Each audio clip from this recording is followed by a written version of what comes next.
Salah satu alasan mendasar terkait dengan perlunya reinkarnasi, konon dikarenakan ada asumsi bahwa jiwa itu memiliki misi untuk terus menuju pada kesempurnaannya.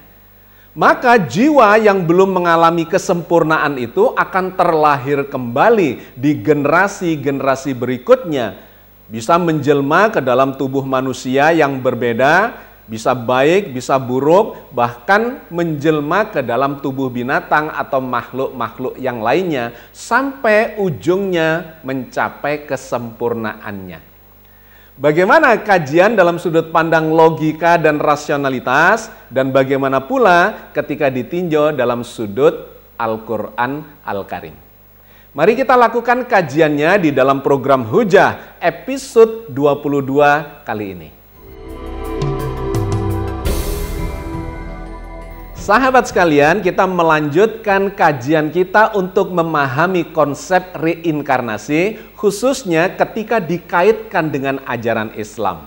Ada yang mengatakan bahwa Al-Quran sebagai kitab suci umat Islam mengajarkan konsep reinkarnasi. Kita sudah melakukan beberapa kajian sebelumnya bahwa Islam sama sekali tidak mengajarkan konsep reinkarnasi itu. Bahkan menolak dengan sangat tegas seperti yang sudah kita kutipkan di episode-episode yang lalu. Di antaranya adalah dalam surat Al-Mu'minun ayat 99 dan 100. Demikianlah keadaan orang-orang yang berdosa itu, hingga apabila datang kematian kepada salah satu dari mereka, dia berkata, "Ya Tuhanku, kembalikanlah aku ke dunia, agar aku dapat berbuat kebajikan yang telah aku tinggalkan." Sekali-kali tidak, sesungguhnya itu adalah dalih yang diucapkannya saja, dan di belakang mereka ada barzah sampai pada hari mereka dibangkitkan. Ayat ini dengan sangat gamblang dan jelas menolak pendapat adanya reinkarnasi di dalam Al-Quran Al-Karim. Bahwa ayat-ayat yang menceritakan kehidupan kembali itu bukan cerita tentang reinkarnasi, tapi tentang kebangkitan kembali. Nanti akan kita kaji pada bagian berikutnya, perbedaan reinkarnasi dengan kebangkitan kembali. Poin pentingnya adalah ada sebagian kalangan umat Islam yang mempersepsi ayat-ayat kebangkitan kembali itu sebagai reinkarnasi. Silahkan dilihat di episode-episode yang lalu, ayat-ayat mana saja yang menjadi contoh yang dipersepsi sebagai reinkarnasi itu. Tetapi kalau kita kaitkan dengan ayat yang baru kita baca dalam surat Al-Mu'minun ayat 99 dan 100, maka dengan sangat tegas ayat ini menegasikan semua persepsi tentang reinkarnasi itu. Dikarenakan ayat ini menjelaskan orang yang sudah meninggal meminta kepada Tuhannya untuk kembali ke dunia, qala rabbirji'un, kembalikan aku ke dunia, la'alli a'malu sholihan fima taraktu, agar aku bisa melakukan amal kebajikan yang dulu saya tinggalkan di kehidupan yang sebelumnya. Di mana itu? Yaitu kehidupan duniawi. Tidak bisa, kata ayat ini. Kalla innaha kalimatun huwa qailuha, itu tinggal ucapannya saja. Kenapa? Wa min waraihim barzahun ila yaumi yub'atsun, dikarenakan di belakang dia, karena dia sudah memasuki step berikutnya, di belakang dia itu ada barzah alias dinding yang digambarkan sebagai dinding pembatas antara kehidupan dunia dengan kehidupan alam barzah. Dia tidak bisa kembali sampai nanti datangnya hari kebangkitan. Jadi ayat ini tegas-tegas menolak orang yang sudah meninggal akan bisa kembali ke dunia. Yang bisa dilakukan adalah menunggu datangnya step berikutnya, yaitu hari kebangkitan di alam akhirat. Sahabat sekalian, poin penting dari yang sudah kita bahas adalah: satu, jangan memaksakan persepsi bahwa Al-Quran itu ayat-ayatnya mengajarkan reinkarnasi. Kalau kita memahami secara utuh, secara komprehensif, secara holistik, maka kita tidak akan menemukan peluang untuk menyimpulkan bahwa Al-Quran mengajarkan konsep reinkarnasi. Sudah sangat jelas dan sangat gamblang. Tetapi kalau ada yang kemudian mempercayai, mengikuti konsep reinkarnasi itu, ya silahkan saja. Itu adalah pilihan, itu adalah hak setiap orang, setiap individu untuk mempercayai konsep reinkarnasi atau tidak mempercayai. Poin pentingnya adalah jangan dipaksakan ini sebagai ajaran Islam atau di dalam Al-Quran ada ajaran reinkarnasi. Karena ajaran reinkarnasi itu memang ada, tapi tidak bersumber dari dalam Al-Quran Al-Karim, melainkan dari sumber ajaran agama Hindu dan Buddha. Jadi, monggo silahkan, ini menjadi kesimpulan final kita terkait dengan ajaran reinkarnasi yang dikatakan diajarkan oleh Al-Quran. Tidak, Quran sama sekali tidak mengajarkan ajaran reinkarnasi. Yang diajarkan adalah konsep kebangkitan kembali di alam akhirat. Nah, dalam kesempatan kali ini kita akan meninjau lebih jauh perbandingan antara konsep reinkarnasi dengan konsep kebangkitan kembali itu. Salah satu poin yang sangat mendasar adalah dikarenakan adanya misi sang jiwa. Itu yang dianggap atau dijadikan landasan bagi konsep reinkarnasi. Menurut konsep reinkarnasi, jiwa itu memiliki misi di dalam kehidupannya. Digambarkan jiwa adalah satu entitas yang awalnya abadi, bersatu di dalam ketuhanan, keilahian. Kemudian diturunkan ke dunia ini membawa misi. Misi kejiwaan itu adalah untuk menjadi sempurna kembali seperti semula, dan kemudian dia mengalami proses perbaikan atau penyempurnaan di dalam kehidupan di dunia.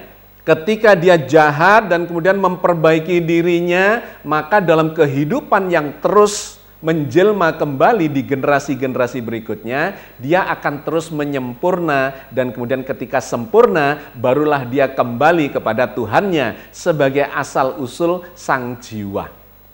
Pertanyaan logis rasionalnya adalah, ketika awalnya jiwa itu sudah sempurna, berasal dari ketuhanan yang maha sempurna, kenapa kemudian jiwa itu harus mengalami proses reinkarnasi hidup di dunia?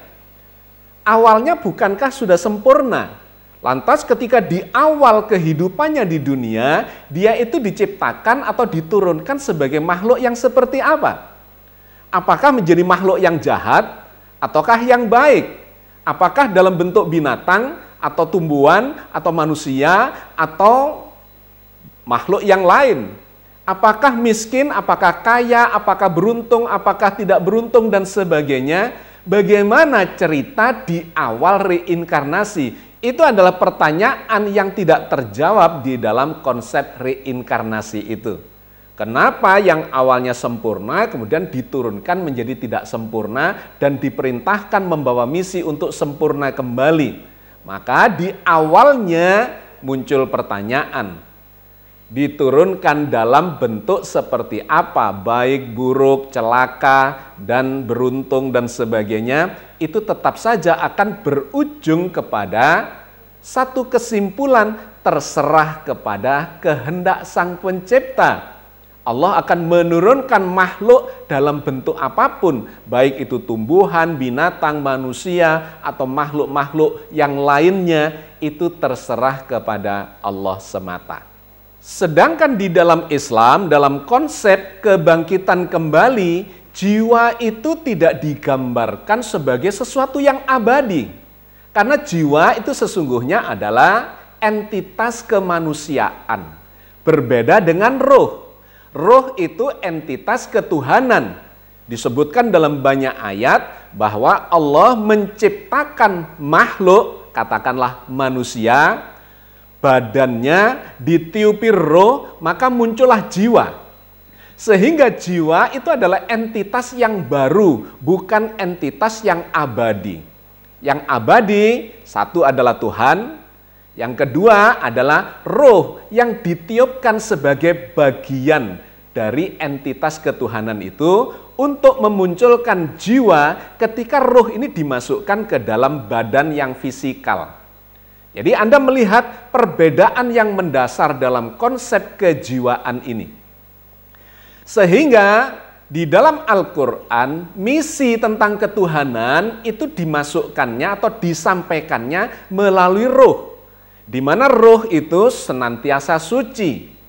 Roh itu adalah mewakili keabadian, mewakili nilai-nilai sifat-sifat ketuhanan. Tetapi begitu roh ini dimasukkan ke dalam badan yang fisikal, maka badan yang fisikal ini akan memunculkan entitas yang namanya jiwa seiring dengan menyempurnanya badan itu. Karena itu di dalam pendekatan yang logis, rasional atau saintifik, jiwa manusia itu adalah berada di dalam otaknya dan digambarkan oleh kualitas badannya atau kualitas fisikal, struktural dari sistem sarafi otaknya. Ketika otak itu mengalami kerusakan atau gangguan, maka jiwanya juga akan mengalami kerusakan dan gangguan. Nah, disinilah perbedaan yang sangat mendasar bahwa jiwa manusia dalam sudut pandang Islam itu tidak bersifat abadi. Ada awalnya seiring dengan penciptaan badannya dan ada akhirnya satu ketika akan kembali kepada ketiadaan, kembali kepada Sang Pencipta. Kita bisa mendapatkan informasi itu dari dalam Al-Quran dengan sangat jelas. Misalnya di dalam surat As-Sajdah ayat 7 sampai dengan 9. Yang membuat segala sesuatu yang Dia ciptakan sebaik-baiknya dan yang memulai penciptaan manusia dari tanah. Kemudian Dia menjadikan keturunannya dari saripati air yang hina. Kemudian Dia menyempurnakan dan meniupkan ke dalamnya sebagian rohnya. Dan Dia menjadikan bagi kamu pendengaran, penglihatan, dan hati, tetapi sedikit sekali kalian bersyukur. Jadi secara sangat jelas ayat ini menggambarkan substansi jiwa seorang manusia yang baru muncul ketika Allah menciptakannya di dalam rahim, yang asal usulnya adalah dari saripati tanah yang dibentuk di dalam rahim, ditiupi roh sebagian eksistensi ketuhanan, maka muncullah fungsi jiwa itu. Bisa mendengar, bisa melihat, bisa berpikir, punya akal dan sebagainya sebagai fungsi kejiwaan yang direpresentasikan oleh otak manusia. Jadi kita melihat sangat jelas Al-Quran menggambarkan substansi jiwa itu adalah sesuatu yang baru, bukan sesuatu yang abadi. Nah, yang kedua terkait dengan misinya apa? Apakah misi jiwa itu adalah menuju pada kesempurnaan? Itu digambarkan di ayat-ayat yang berbeda. Di antaranya misalnya adalah di dalam surat Al-A'raf ayat 172. Dan ingatlah ketika Tuhanmu mengeluarkan keturunan anak-anak Adam dari sulbi mereka dan Allah mengambil kesaksian terhadap jiwa mereka seraya berfirman, "Bukankah aku ini Tuhanmu?" Mereka menjawab, "Benar, Engkau Tuhan kami, kami bersaksi." Yang demikian itu agar di hari kiamat kamu tidak mengatakan sesungguhnya kami adalah orang-orang yang lalai terhadap hal ini. Jadi sangat berbeda antara reinkarnasi dengan konsep kebangkitan kembali dari sisi misi kejiwaan itu. Di dalam reinkarnasi misinya adalah menjadi sempurna, kembali seperti awal, tetapi memunculkan satu jumping logika. Kenapa kalau sudah sempurna awalnya dari Tuhan, abadi, kemudian diturunkan sebagai makhluk yang tidak sempurna? Itu menjadi satu logika yang melompat atau jumping logika. Sedangkan di dalam Islam, konsep kebangkitan kembali, jiwa itu adalah sesuatu entitas yang baru. Dia adalah makhluk yang diciptakan sejak awal, seiring dengan badannya. Dan langsung binatang diciptakan sebagai binatang, dengan segala macam jenis dan spesiesnya. Manusia juga diciptakan sebagai manusia yang bersifat pribadi, personal, individual, dikarenakan jiwa itu menjadi representasi dari kepribadian yang berbeda-beda antara seseorang dengan seseorang yang lain. Kalau badannya berbeda, ya jiwanya pasti berbeda. Jadi tidak bisa jiwa yang sama masuk ke dalam tubuh yang berbeda. Itu tidak menemukan pijakan logika, rasionalitasnya, dan empiriknya. Dikarenakan secara saintifik sudah pasti badan yang berbeda akan menghasilkan jiwa yang berbeda pula. Nah, terkait dengan misi kejiwaan, di dalam Islam digambarkan bahwa sang jiwa itu sejak awal adalah memiliki misi untuk bersahadat, menyaksikan di dalam kehidupan ini bahwa Tuhan itu adalah bertauhid, satu dan satu-satunya dengan segala sifat mahanya. Sang Maha Pencipta, Maha Berkehendak, Maha Berilmu, Maha Bijaksana, Maha Mengetahui, dan sebagainya. Itulah misi dari sang jiwa, menyaksikan keagungan Allah. Sedangkan yang kedua, misinya adalah rahmatan lil alamin, untuk membangun satu peradaban yang memberikan rahmat dan kasih sayang dari Allah kepada seluruh hamba dalam tatanan kemanusiaan, dalam tatanan peradaban. Nah, lantas biasanya muncul pertanyaan berikutnya adalah terkait dengan karma, sebab akibat dari perbuatan. Kalau dalam reinkarnasi, maka karma itu akan diwujudkan dalam penjelmaan kehidupan berikutnya. Selama dia tidak baik, jahat, banyak melakukan dosa, maka dia akan menjelma di dalam kehidupan berikutnya dengan mengalami penderitaan untuk terus menuju pada kesempurnaan. Selama dia masih jahat, masih buruk, maka dia akan terus terlahir kembali sampai kapanpun. Sedangkan di dalam Islam, karma itu atau balasan atas perbuatannya itu juga mengikuti hukum sebab akibat, tetapi dirupakan dalam dua fase.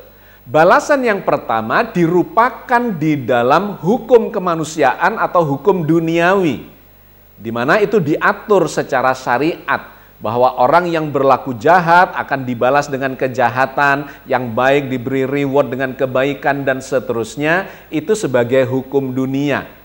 Sedangkan yang kedua adalah hukum setelah kematiannya, yang itu juga terbagi menjadi dua. Yang pertama adalah kehidupan di alam barzah, dan yang kedua adalah kehidupan di alam akhirat. Di alam barzah ini, seseorang yang meninggal itu masih bisa mendapatkan karma dari perbuatannya selama hidup di dunia, yang disebut sebagai amal jariyah. Karya-karyanya di dalam kebajikan itu akan mengalir terus, menambah tabungan amal kebajikannya selama dia hidup di alam barzah. Sebaliknya, kalau dia punya perbuatan jelek, jahat, merusak, dosa-dosa, maka juga akan menjadi amal jariyah keburukan ketika dia hidup di alam barzah itu. Ini adalah fase di mana berbeda dengan dunia, tetapi masih memiliki hubungan yang erat terkait dengan karma itu. Masih bisa menabung kebaikan atau sebaliknya mengurangi pahala kebajikannya. Dan finalnya adalah ketika dia dibangkitkan nanti di alam akhirat, dia tidak lagi bisa berbuat, melainkan itu adalah pengadilan final. Ketika seseorang diadili dan kemudian dijumlahkan kebajikan duniawinya ditambah tabungannya yang itu akan mengalir terus di fase alam barzah, itu menjadi seperti apa? Ketika dibandingkan dengan dosa-dosanya. Ketika lebih banyak kebajikannya, maka pahalanya adalah reward dalam bentuk yang digambarkan sebagai kebahagiaan surgawi, dan ketika banyak dosanya, maka digambarkan sebagai penderitaan nerakawi. Sahabat sekalian, saya kira sudah jelas perbandingan antara reinkarnasi dengan kebangkitan kembali itu. Poin pentingnya, Islam tidak mengajarkan ajaran reinkarnasi karena sesungguhnya ajaran reinkarnasi itu bersumber dari agama yang lain, yaitu agama Hindu dan Buddha. Mudah-mudahan memberikan kefahaman benang merah dari yang selama ini mungkin agak rancu terkait dengan informasi-informasi itu, bahwa di dalam Al-Quran ada ajaran reinkarnasi. Jawabannya adalah tidak. Salam.